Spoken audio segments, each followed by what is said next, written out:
Hello mga kapaps, for this video mga kapaps, kakarating lang namin sa Kuala Lumpur, Malaysia. Kaya itutur ko kayo. Halika, samahan nyo ako. Ayun na mga kapaps, andito na tayo sa pinakasentro ata to. At saka pinakapark ata to nila kasi maraming mga dito, turista. At saka may mga fountain pa. Ayan nagtataas ang mga building, at saka itong building na to parang sa paningin ko parang maganda to mamaya ipakita ko sa inyo kung papasok ka pa dyan sa loob ng building na yan. Ayan na si Papa Calbs. Hindi pwedeng hindi makikita natin si Papa Calbs kasi lagi na ng video na pinapakita yung mukha ni Papa Calbs, hindi nyo nakikita kaya yung ganda ng view dyan iisa na lang si Papa Calbs kasi naghihiwalay-hiwalay na sa kasama.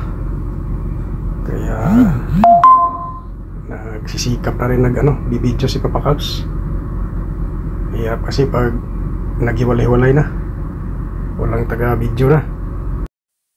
Ayan na mga kapaps, papasok na si Papa Calbs sa loob ng shopping mall. Ayan ito palang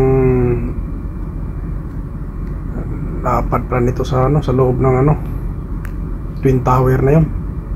Yung tinatawag nila na Petronas Twin Tower pala yung tawag doon.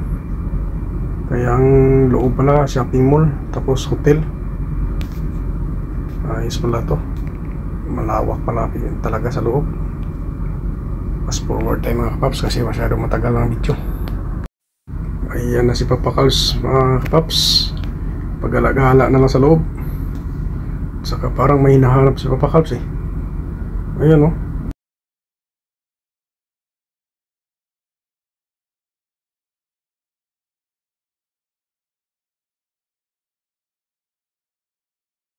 Paps, pag-alagala na si Papa Calbs Ayan iwan ko anong hinahanap ito ni Papa Calbs. Bakit parang may hinahanap hindi yata mahanap yung hinahanap ito.